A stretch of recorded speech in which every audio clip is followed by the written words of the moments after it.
As many of you know and have seen on my Facebook profile and my X profile, that I've been fighting with OpenAI over the theft of my intellectual property for the last 6 months now.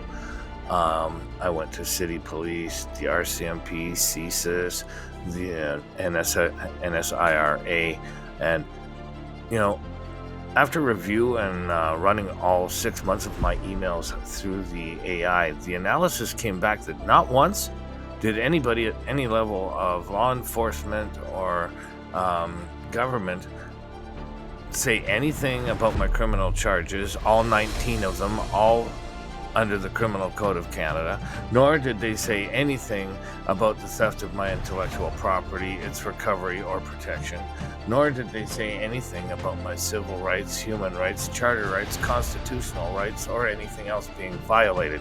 What they did say was, go fuck yourself. If you think you're so shit hot, get yourself an attorney, or go to the courthouse and file your own charges yourself, little man, because we're not going to help you. Unless you want to complain about one of our constables, then maybe we might lift a finger. But as far as your international property theft worth billions of dollars in Canadian jobs, innovation, and general prosperity for the nation, that's not of value in any way, shape, or form. I mean, when I started with P3D, it was just to make some pretty pictures, to help people that had cerebral palsy and stuff be able to express themselves without having to hold a stylus or a paintbrush or anything. They could just say, paint me a picture, and it would do it for them. But I mean, that's why I called the first episode in this series, I Come in Peace, They Come in Greed. As I said, at first P3D was just about making pretty pictures. No 3D software, no complicated programs, just something simple that everyone could use to create with. But the more I played with it, the more it spoke to me. The more I worked with it, the more it took on a life of its own. It was as if P3D and I were teaching each other, learning together, growing together, and then evolving it at an exponential rate somehow. Before I knew it, P3D wasn't just a tool for making pretty pictures. It became something bigger, something much more powerful. 8 core components turned into 30 modules, and now almost 100.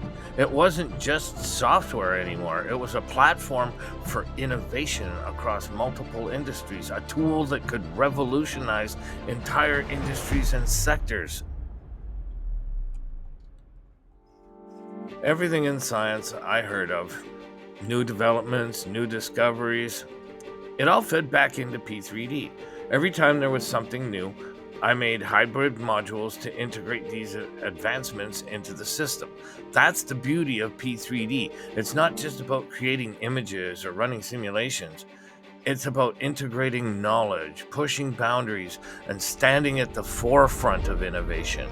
It's about hybridizing knowledge into practical solutions for mankind. P3D became more than just a tool. It became a platform for endless possibilities where I could dream and create and be told, yes, it's possible, or no, it isn't, as fast as I could create.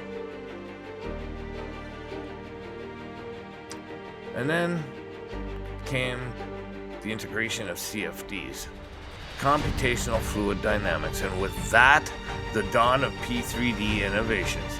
Suddenly, P3D was playing off itself, feeding into its own exponential growth. Every new development became part of the ecosystem, each component speaking to the others, creating a network of innovation that could change everything. We stood atop a mountain of potential, a golden goose waiting to change the world.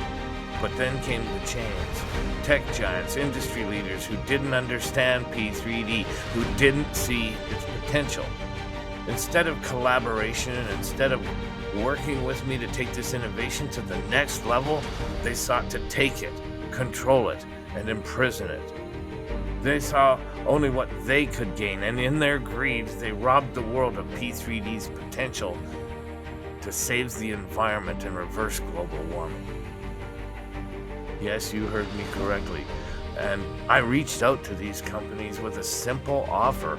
I offered them a chance to bring their AI development to the pinnacle, to lead the world in AI innovation for decades to come. But instead of recognizing the value of what was in front of them, they robbed me.